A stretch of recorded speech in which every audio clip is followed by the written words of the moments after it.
चलो बेटा देखो ध्यान से भाई, फंक्शन में 11th क्लास की सारी चीजें मैंने आपको बताई थी, types of function, constant function, identity function, ये सब ऑलरेडी हो चुका था, ग्रेटेस्ट इंटीजर फंक्शन ये हो चुका था। अब हम 12th क्लास का फंक्शन स्टार्ट कर रहे हैं, ध्यान से समझिएगा। और जो 12th क्लास में जब हम बात करते हैं टाइप्स ऑफ फंक्शंस की, बहुत इंपॉर्टेंट है, यहां से समझ लेना 12th क्लास स्टार्ट हो रही है। अभी तक तो 11th का बेस बन रहा था, पर अब क्या हो रहा है कि 12th क्लास स्टार्ट होगी, ठीक है। अब सुनिएगा, अगर हम बात करते हैं बच्चों टाइप्स ऑफ फंक्शन, तो टाइप्स ऑफ फंक्शंस भाई 12th क्लास के हिसाब से हमारे पास 4 फंक्शंस होते हैं, ठीक है। वो फंक्शन क्या होता है, इसके बहुत आसान है, बहुत मुश्किल नहीं है, ध्यान से सुनिएगा। पहला फंक्शन तुम्हारे पास होता है जिसको हम बोलते हैं इंजेक्टिव फंक्शन, इंजेक्टिव फंक्शंस, ठीक है। इंजेक्टिव फंक्शन का एक और नाम है, that is called one one function, one one function. एक नाम से ही पता लग रहा है वन वन, ठीक है, तो इसके नाम से ही इसकी डेफिनेशन का पता लग जाता है। दूसरा फंक्शन हमारे पास होता है मैनी वन। भाई मैनी वन फंक्शन का मतलब होता है ऐसा फंक्शन बच्चों जो वन वन ना हो, तो इसको बोलते हैं हम नॉट वन वन। बेटा ऐसा फंक्शन जो वन वन ना हो उसे बोलते हैं नॉट वन वन, ठीक है। तीसरा फंक्शन तुम्हारे पास जो आता है वो आता है ऑन टू फंक्शन। अच्छा, ऑन टू फंक्शन का एक और नाम है, that is called surjective function, surjective function, ठीक है। अब सर्जेक्टिव फंक्शन को हम लोग एक और नाम से बोलते हैं ऑन टू, ये इसका दूसरा नाम है। और आखिरी तुम्हारे पास आता है बच्चों, that is called into function. देखो जब हम वर्किंग की बात करते हैं, वर्किंग मतलब इनटू फंक्शन का मतलब होता है नॉट ऑन टू। तो जब हम वर्किंग की बात करते हैं तो हमें सिर्फ 2 चीज के बारे में ध्यान देना पड़ता है। एक आपके पास हो गया इंजेक्टिव फंक्शन, दूसरा आपके पास हो गया सर्जेक्टिव फंक्शन। मैनी वन और इनटू के बारे में हमें ज्यादा सोचने की जरूरत नहीं है, कारण बड़ा सिंपल है, क्योंकि जो फंक्शन वन वन नहीं होगा वो मैनी वन हो जाएगा, और जो फंक्शन ऑन टू नहीं होगा वो इनटू हो जाएगा। एक साइमल्टेनियसली कोई भी फंक्शन इंजेक्टिव और मैनी वन नहीं हो सकता, ये दोनों एक दूसरे के रेसिप्रोकल है। और एक साथ कोई फंक्शन सर्जेक्टिव इनटू नहीं हो सकता, पर एक साथ कोई फंक्शन वन वन और ऑन टू हो सकता है। बात समझना है, मतलब ये 2 कैटेगरी एक साथ नहीं हो सकती, ये 2 कैटेगरी एक साथ नहीं हो सकती, पर पहली कैटेगरी और तीसरी कैटेगरी एक साथ हो सकती है, और दूसरी कैटेगरी और चौथी कैटेगरी एक साथ हो सकती है। बात समझ में आ गई। अब एक एक करके हम लोग समझते हैं कि इंजेक्टिव किसे बोलते हैं। देखो साहब ऐसा है कि अगर मान ले मैं तुझे कह रहा हूं यार ए कोई सेट है और यहां पर कोई बी सेट है, तो इंजेक्टिव सेट किसे बोलते हैं। अगर मान ले मैं तुझे कहूं यार ए और बी 2 क्लास के बीच में झगड़ा हो गया, तो जनरल लड़के कहते नहीं यार कि सिंगल सिंगल फाइट आ जाओ, होता है अक्सर ऐसा ना। Yes sir. कहते हैं भाई ग्रुप में नहीं, सिंगल सिंगल। तो समझ ले वही सिंगल सिंगल तुम्हारे पास क्या वन वन, मतलब डोमेन भी एक सिंगल और रेंज भी एक सिंगल। मतलब अगर मान ले मैं तुझे कह रहा हूं यार यहां पर 1 2 3 4 5 एलिमेंट है, यहां पर मान ले A B C D E F element है, तो अब कोई भी फंक्शन वन वन कब कहलाएगा, जब अगर वन ने सी से रिलेट किया, तो according to the definition of function one तो किसी और से रिलेट कर नहीं सकता, पर वन वन तब कहेंगे जब सी भी किसी और से रिलेट नहीं कर सके, मतलब सी का भी किसी और से रिलेशन ना हो। बात समझ में है, वन दोनों तरफ से सिंगल सिंगल। बात समझ में आ गया। अगर मान ले 2 ने ए से रिलेट किया, 3 ने डी से रिलेट किया, 4 ने बी से रिलेट किया, 5 ने एफ से रिलेट कर दिया, तो हर एलिमेंट सिंगल सिंगल से क्या है, रिलेट है दोनों तरफ से, तो इसे कहेंगे हम वन वन। गॉट इट और नॉट? Yes sir. अगर मान ले इन एलिमेंट्स को मैं x बोल रहा हूं, इनको y बोल रहा हूं, तो यानी कि हर x के लिए यूनिक y और हर y के लिए यूनिक x, दोनों तरफ से डेफिनेशन हो जाएगी।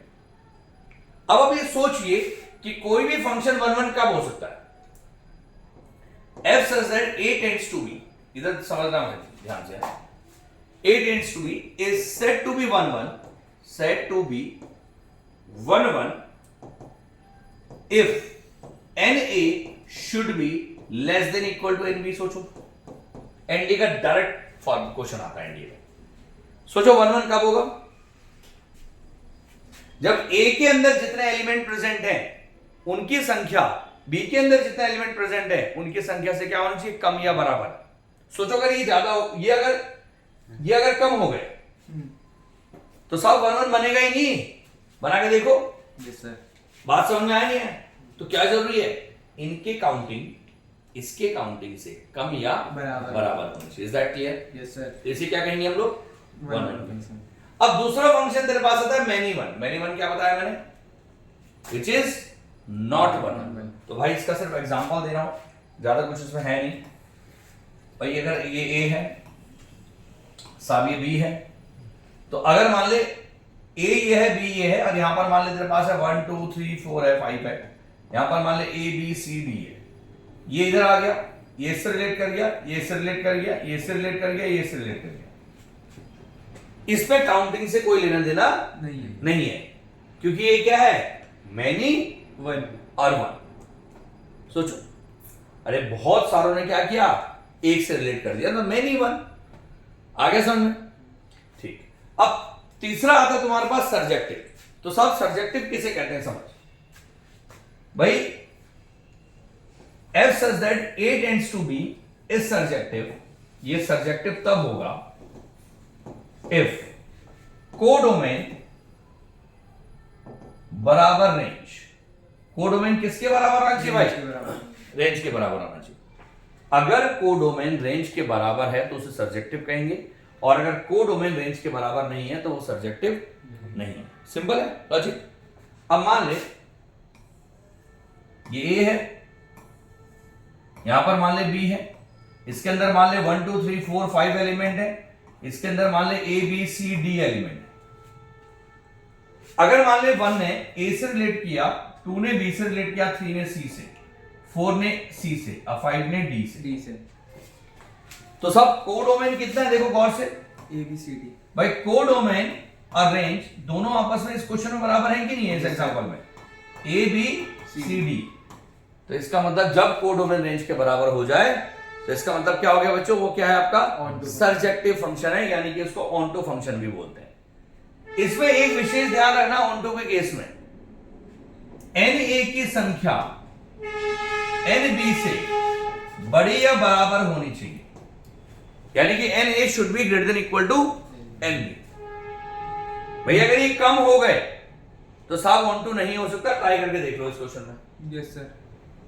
ये ऑनटू नहीं हो सकता, क्योंकि कुछ ना कुछ तो यहां पर छूट ही जाएगा। अगर हर ये 5 एलिमेंट 5 से भी रिलेट करेंगे तो भी छठवां छूट जाएगा ना। Yes sir. समझ में आया नहीं है? तो यानी कि ऑनटू के लिए क्या जरूरी है, समझ में आ गया, N A should be greater than equal to N B.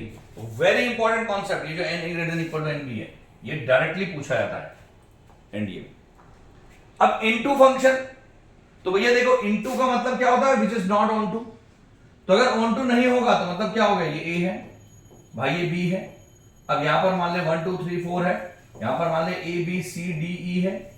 साहब इसने इससे रिलेट किया, इसने इससे रिलेट किया, इसने इससे रिलेट किया, इसने इससे रिलेट किया। कोडोमेन कितना आ गया, ए बी सी डी ई, और रेंज कितना आ गया, ए बी सी। मतलब क्या हुआ, codomain does not equal to range. Yes sir. तो सर अगर कोडोमेन रेंज के बराबर नहीं है, इसका मतलब क्या है, इनटू फंक्शन। ये इनटू फंक्शन है, ये ऑनटू नहीं है। भेजे में घुस गया। यस क्लियर है, पक्का नोट करिए फटाफट, फिर आगे बढ़ते हैं।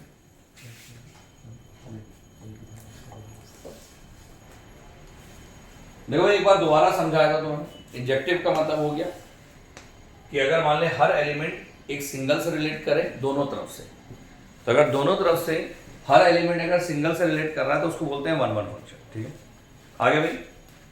अब दूसरा चीज, अगर इसमें याद रखना कोई भी फंक्शन 1 1 तब होगा जब ए के अंदर जितने भी एलिमेंट प्रेजेंट है उनकी जो काउंटिंग होनी चाहिए वो बी के अंदर जितने एलिमेंट प्रेजेंट है उनसे कम होनी चाहिए, यानी कि N A should be less than equal to N B. अब in the case of many one function, the function which is not 1 1 is called many one function, यानी कि ऐसा फंक्शन जो कि आपका 1 1 ना हो उसको क्या बोलते हैं बच्चों हम लोग, मैनी वन फंक्शन बोलते हैं। तीसरा कैटेगरी आपके पास है, that is called surjective function. देखिए सर्जेक्शन का मतलब होता है जब कोडोमेन रेंज के बराबर हो। तो अगर किसी फंक्शन में कोडोमेन और रेंज अलग अलग होता है तो इसका मतलब वो फंक्शन सर्जेक्शन नहीं हो सकता, वहां सर्जेक्टिव फंक्शन नहीं होगा। यानी कि in the case of surjective function codomain should be equal to range. Got it और नॉट? ठीक है, जैसे एग्जांपल्स तुम्हारे सामने, कोडोमेन बराबर रेंज होना चाहिए। अब अगर सब्जेक्टिविटी की हम बात करें तो याद रखना subjective function a to b तब होगा जब na should be greater than equal to nb, यानी कि a के अंदर जितने एलिमेंट प्रेजेंट है उनकी जो काउंटिंग होनी चाहिए वो b के अंदर जितने एलिमेंट प्रेजेंट है उनसे ज्यादा या बराबर हो, बराबर। ठीक है। अब तीसरी कैटेगरी आपके पास है इनटू फंक्शन। इनटू फंक्शन का मतलब जो कि ऑन टू नहीं होता, बताने की आवश्यकता नहीं। ठीक है, गुड। अब देखिए, अब मैं वर्किंग रूल बताऊं उससे पहले मैं एक चीज और दिखा रहा हूं, ध्यान से सुनिएगा। वो है बाइजेक्टिव फंक्शन। देखो भाई, बाइजेक्टिव फंक्शन का मतलब क्या होता है? भाई बाइजेक्टिव फंक्शन का मतलब होता है फंक्शन विच इज इंजेक्टिव, जो कि इंजेक्टिव भी होता है बच्चों, and surjective, both.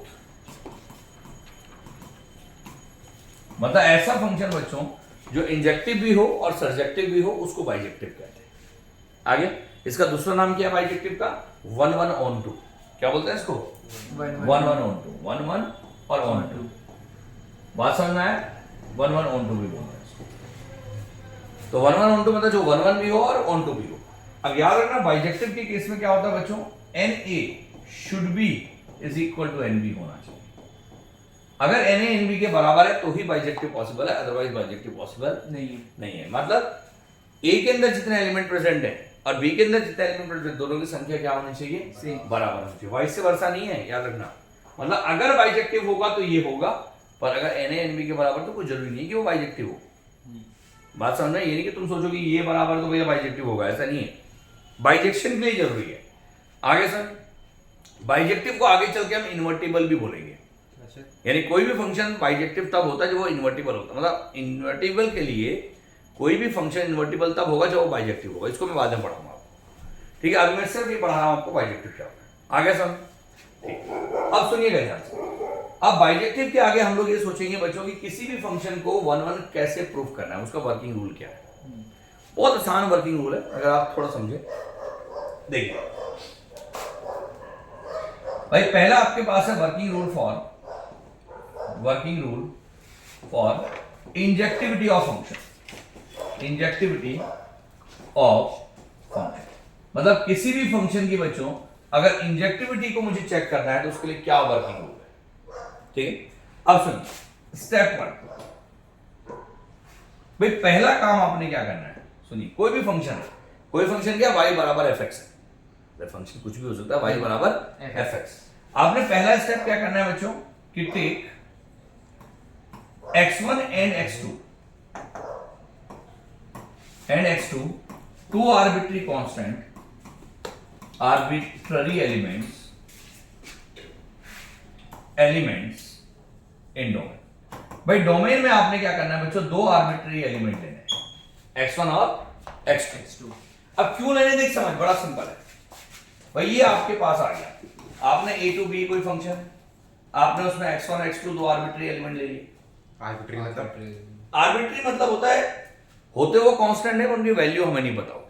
For example ये मार्कर मैंने खरीदा x1 रुपये में, अब मैंने खरीद लिया, I have given the cost price of this marker, तो मेरे लिए तो ये कांस्टेंट हो गया ना भाई, मैं तो खरीद चुका हूं ना, तो मेरे लिए कॉस्ट प्राइस थोड़ा चेंज हो जाएगी। अब मैं चाहे से x1 बोलूं या x2 बोलूं, पर उसकी वैल्यू तुम्हें नहीं पता, मुझे भी नहीं, मतलब मुझे भले ही बताओ पर मैं नहीं बता रहा तुम्हें, तो तुम्हारे लिए क्या हो गया? आर्बिट्ररी कांस्टेंट हो गया। गॉट इट और नॉट? Yes sir. अब सुन, अगर मान लीजिए x1 x2 है, मैंने क्या करना है, इसकी जो इमेज होगी बच्चों क्या होगी? fx1। बोलो सही कह रहा हूं? Yes sir. ये अगर a टू b और y बराबर fx है, तो अगर मैं x को x1 पुट करूंगा तो y कितना हो जाएगा? fx1 होगा नहीं होगा? Yes sir.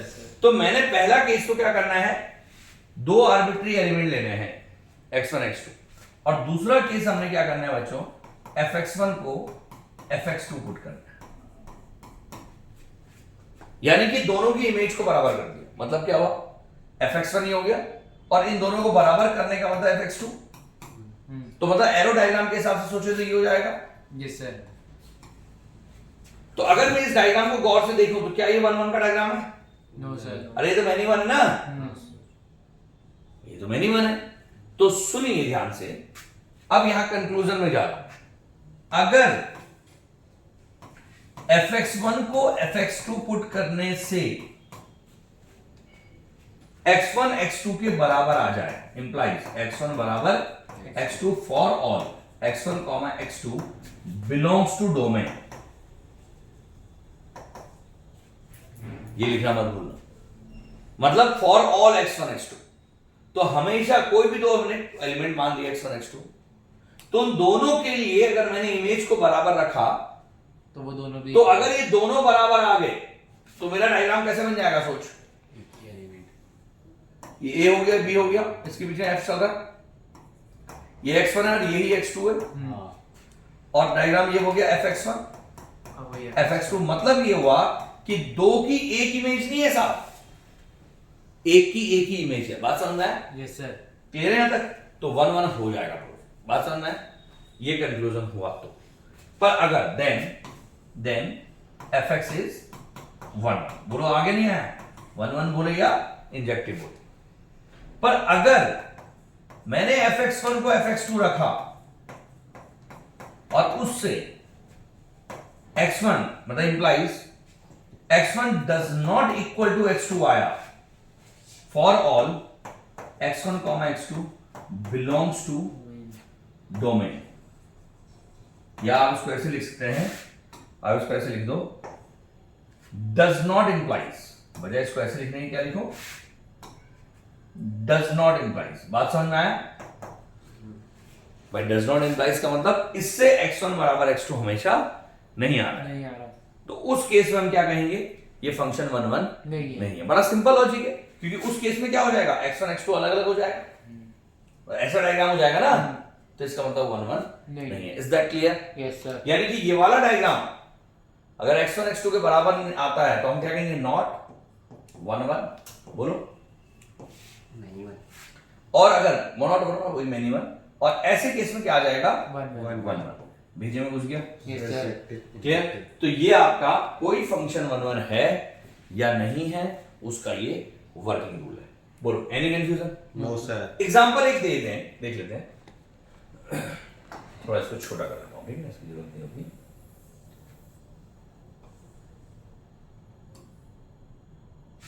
देखिए, एक एग्जांपल देखूंगा तो बेटर रहेगा, लोगों को समझ में आ जाएगा।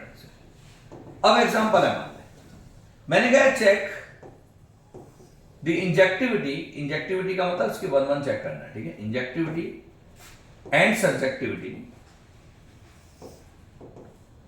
Subjectivity of f of function f such that real tends to real. याद रखना, यहां ये बड़ा मैटर करता है, फंक्शन क्या है? रियल टेंड्स टू रियल, और fx is equal to x square. अब यहां अगर रियल टेंड्स टू रियल मैंने बोल दिया तो डोमेन तो फिक्स हो गया ना, रियल नंबर, कोडोमेन और कोडोमेन भी फिक्स हो गया। इंजेक्टिविटी के लिए हमें सिर्फ डोमेन को चेक करना पड़ता है, हमें कोडोमेन से कोई मतलब नहीं। बोलो ठीक है ना? तो अगर मैं इसको सॉल्व करूं तो मैंने क्या कहा? सॉल्यूशन लिखने का तरीका क्या है? Let x1 x2 be two arbitrary element in domain. Domain क्या है? रियल। अरे डोमेन रियल नंबर है ना। अब इसके बाद हमने क्या किया बच्चों? पुट fx1 बराबर fx2। रूल है देखो। Yes sir. अब जब हमने fx1 को fx2 पुट किया साहब, तो यानी कि x1 का स्क्वायर बराबर x2 का स्क्वायर। अब अगर x1 का स्क्वायर बराबर x2 का स्क्वायर है तो x1 बराबर आ गया प्लस माइनस x2। बता क्यों? Yes sir. अरे भैया दोनों रियल नंबर है ना, तो x1 बराबर क्या आ गया? x2 for all x1 x2 belongs to real number.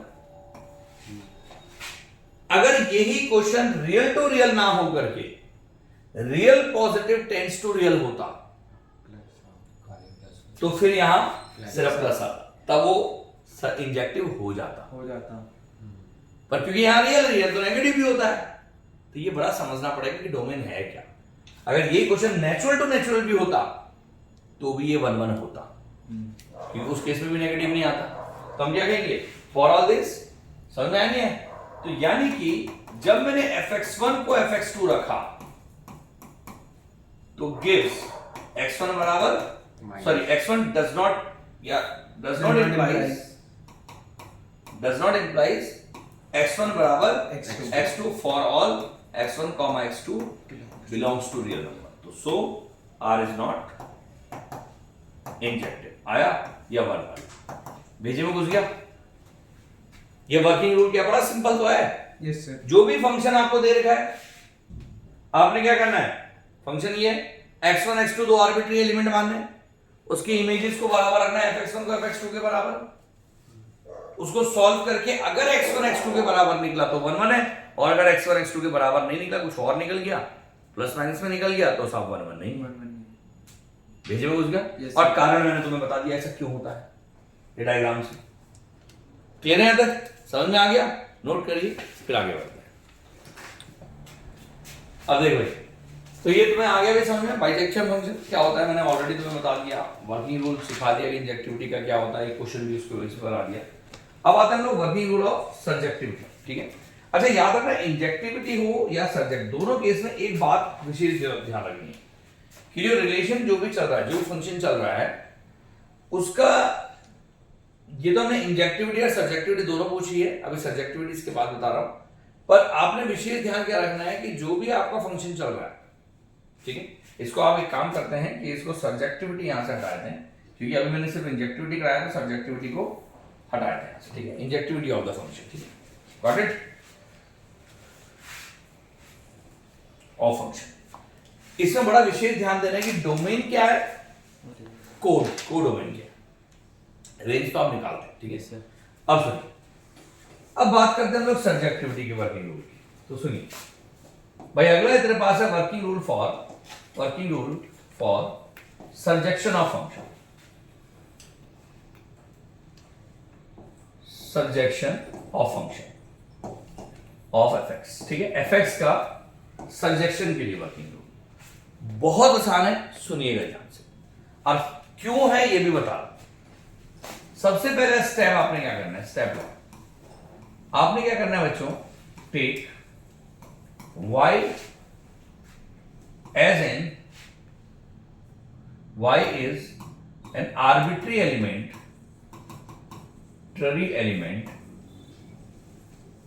in codomain. आपने कोडोमेन में एक आर्बिट्री एलिमेंट y लेना है, कोई जरूरी नहीं है आप y लें, आप अल्फा बीटा गामा कुछ भी ले सकते हैं, ठीक है, कुछ भी ले सकते हैं, बट मैंने y जानबूझ करके लिया क्योंकि जनरली फंक्शन जो होता है y के बराबर होता है, इसलिए हमने y ले लिया, पर इसका कोई विशेष रूल नहीं। मैंने कहा take y is an arbitrary element in, बोलो बच्चों, कोडोमेन में कोई भी एक आर्बिट्री एलिमेंट ले लिया, पहला step. Step 2, put y is equal to fx and या fx is equal to y, fx मतलब जो भी फंक्शन है, fx is equal to y and take the value of x in terms of y। सबसे important चीज, अब यहीं पर बच्चा सोचता है यार ऐसे कैसे, तो देख समझ, एग्जांपल मान लीजिए एग्जांपल दे रहा हूं और एग्जांपल के साथ मैं आपको बता रहा हूं कि ऐसा हमने क्या करना है। मैंने कहा check the surjectivity of f such that real tends to real और fx is equal to, मान ले कुछ भी ले, x स्क्वायर माइनस 3 ले, ठीक है बच्चों, क्या लिया हमने, x स्क्वायर माइनस 3 की condition, real tends to real, तो इसका सर्जेक्टिविटी चेक करना। तो साहब देखो, सबसे पहले मैंने क्या किया, let y be an arbitrary element in R, भाई मैंने R में एक आर्बिट्री एलिमेंट क्या ले लिया, y ले लिया, कोई भी आर्बिट्री। उसके बाद हमने क्या करना है, fx बराबर y, अभी बताया है, यानी कि x square minus 3 is equal to y, यानी कि x square is equal to y plus 3, यानी कि x is equal to plus minus under root of y plus 3, कोई दिक्कत, मैंने y की वैल्यू x की टर्म में निकाली। अब ये सोचिए थोड़ा सा दिमाग लगा कर कि अगर मान ले यहां पर बहुत सारे एलिमेंट है, रियल टू रियल है ना, यस सर, तो रियल टू रियल में कितने एलिमेंट होते हैं, इनफाइनाइट, बहुत सारे रियल नंबर है, बहुत सारे रियल, मतलब बहुत सारे आपके रियल नंबर यहां भी, और यहां पर भी बहुत सारे रियल नंबर है। इन सारे रियल नंबर को मैंने क्या बोल दिया, x, और इन सारे रियल नंबर को हमने क्या बोल दिया, वाई। y। अब मैंने x की वैल्यू y की टर्म में, अब अभी सोचिए किसी फंक्शन में जब x की वैल्यू y की टर्म में आए तो मैं y को यहां पर कोई भी रियल नंबर पुट कर सकता हूं, पर सिर्फ वो जिससे रूट के अंदर पॉजिटिव बना रहे। सोचो अगर इसी क्वेश्चन में बात करूं तो मैंने क्या किया, अगर y के बदले मैं यहां पर इस केस में, ध्यान से सुनना जो बोलना चाहता हूं, अगर y के बदले यहां पर मैं -4 पुट करूं, रियल नंबर तो -4 भी होता है। Yes sir. अगर y के बदले में यहां पर मान ले 1 पुट करूं तो साहब x की वैल्यू 2 और -2 आती है। बोलो ठीक कह रहा हूं? Am I right? अगर मैं y के बदले -4 पुट करूं तो समस्या क्या है कि ये -1 रूट के अंदर आएगा जो कि आइटा होता है। अब -1 पुट करने से x की वैल्यू आएगी तो जरूर, पर वो अपनी डोमेन में नहीं आएगी। आएगी तो जरूर भैया, आप x y को कुछ भी पुट करो x तो आएगा ना कुछ, पर वो हमेशा अपनी डोमेन में थोड़ा आएगा। Yes sir. तो यानी कि अगर मैं y को यहां पर -4 पुट करता हूं तो x की वैल्यू आएगी और वो आइटा आएगी, प्लस माइनस आइटा। पर समस्या क्या है कि प्लस माइनस आइटा a में नहीं होगा, यस सर। क्योंकि उसमें तो रियल नंबर है। तो इसका मतलब -4 अपनी इमेज प्री इमेज बनाएगा ही नहीं। -4 तो अपनी प्री इमेज नहीं बनाएगा ना। तो अगर वो -4 अपनी प्री इमेज नहीं बनाएगा, इसका मतलब -4 रह गया जो कि कोडोमेन का हिस्सा है पर रेंज का हिस्सा नहीं है। और सर्जेक्टिविटी क्या कहती है, codomain should be equal to range. भाई -4 is the part of codomain but it's not a part of range. अरे भैया कोडोमेन का हिस्सा है, रेंज का हिस्सा नहीं है ना। Yes, sir. और -4 की तरह ऐसे बहुत सारे नंबर जो कि इमेज प्री इमेज नहीं क्रिएट करेंगे। जैसे मैंने y के बदले -10 रख दिया तो साहब -10 के साथ भी सेम चीज है। Yes sir. तो -10 रखने से भी क्या होगा, साहब नेगेटिव रहेगा। नेगेटिव रहेगा तो वो आइटम में रहेगा, आइटम में रहेगा तो वो रियल तो रहेगा नहीं। यानी कि वो उसकी कोई ना कोई वैल्यू तो आएगी x की, पर वो x की वैल्यू रियल में नहीं आएगी ना। Yes sir. Out of domain. तो आउट ऑफ डोमेन हो जाएगा वो। तो इसका मतलब we can't put x y is equal to -10। इसका मतलब -10 किसी से रिलेट नहीं करेगा ना। Yes sir. तो मतलब वो कोडोमेन से बाहर, वो कोडोमेन का हिस्सा है पर वो रेंज से बाहर हो गया। भेजे में घुसा। तो साहब कोडोमेन रेंज के बराबर तभी आ सकता है जब if for all y belongs to codomain x must belongs to domain. सोचो y के हर एक कोडोमेन के लिए x अपनी अगर डोमेन में लाई कर जाए तो इसका मतलब कि इसका हर एक एलिमेंट रिलेट करेगा। Yes sir. पर अगर वो अपनी कोडोमेन में रिलेट ना करे, अपनी डोमेन में x अपने डोमेन में ना रिलेट करे तो साहब x की वैल्यू तो आएगी पर अपने डोमेन से बाहर हो जाएगा। तो इसका मतलब ये स्टेटमेंट जरूरी है ना। सोचो राइट है ना। तो अगर ये स्टेटमेंट ट्रू हो जाए तो हम कहेंगे देन fx इज सर्जेक्टिव। बोलो समझना है, पहले देख लें फिर नोट करना है सब। क्लियर है तो? Yes sir. ये लास्ट वाली लाइन समझाओ। दोबारा बोलो। देख यार, अगर मैं y को कोई भी कोडोमेन का पार्ट रियल रखूं तो क्या x हमेशा अपनी डोमेन मतलब रियल में आ रहा है? अभी तो एग्जांपल दिए थे मैंने, नहीं आया ना। तो मतलब फॉर और y belongs to real, x does not belongs to real. अगर आ गया तो सब कोडोमेन रेंज हो गया ना। Yes sir. रेंज कब बोलेंगे, जब x से रिलेट करेगा वो। अब y के हर एक वैल्यू x से रिलेट नहीं कर रही ना, मतलब वो कोडोमेन का तो हिस्सा है पर वो रेंज का हिस्सा नहीं है। यानी कि if for all y belongs to codomain, y अगर आपका कोडोमेन हो और x does not belongs to domain, x domain को ना बिलोंग करे तो हम कहेंगे then fx is not onto या सर्जेक्टिव। इस केस में ऐसे ही हो रहा है कि y तो कोडोमेन में है पर x अपने डोमेन में नहीं आ रहा है सबके लिए, इसलिए फॉर ऑल लिखा। भाई कुछ के लिए तो आएगा ही, यस पर सर। सब सबके लिए नहीं आ रहा, तो हम क्या कहेंगे, so f is not on onto. भेजे में मुझे यस सर। क्लियर है, आ गया। तो सब्जेक्टिविटी में सिर्फ आपको ये लास्ट में ये लाइन सोचनी पड़ती है। कुछ क्वेश्चन में इधर देखो, अगर मान लीजिए यही क्वेश्चन, एक मिनट सुनना बच्चे, अगर मान लीजिए यही क्वेश्चन इधर देखिए, बात सुनो, अगर यही क्वेश्चन कुछ ऐसा हो जाए कि fx बराबर मान ले 2x माइनस 3 हो जाए और रियल टू रियल है, हाँ तो सब तूने y रखा, तो सब 2x is equal to y plus 3 हो गया, सब x is equal to y plus 3 upon 2 हो जाए। Yes sir. अब तो y को कोई भी रियल रख, x तो रियल ही आएगा, यस सर। तो मतलब y की हर कोडोमेन की वैल्यू कोई ना कोई x बना रही है, यानी कि हर कोडोमेन रिलेट कर रहा है, यानी कोडोमेन बराबर रेंज हो गया। भेजे में घुस गया। तो सर ये एक ऑब्जर्वेशन, बात समझ में, this is the way how to solve it. Clear है, बताओ? Yes, any sir. Confusion? No sir. चलिए नोट करिए इसको फटाफट। ठीक है भाई, इसको ट्राई करके आना आज, कल अगला टॉपिक करेंगे, इसी में कुछ क्वेश्चंस कराऊंगा, इंजेक्टिविटी और सब्जेक्टिविटी। ठीक है, थैंक यू। अरे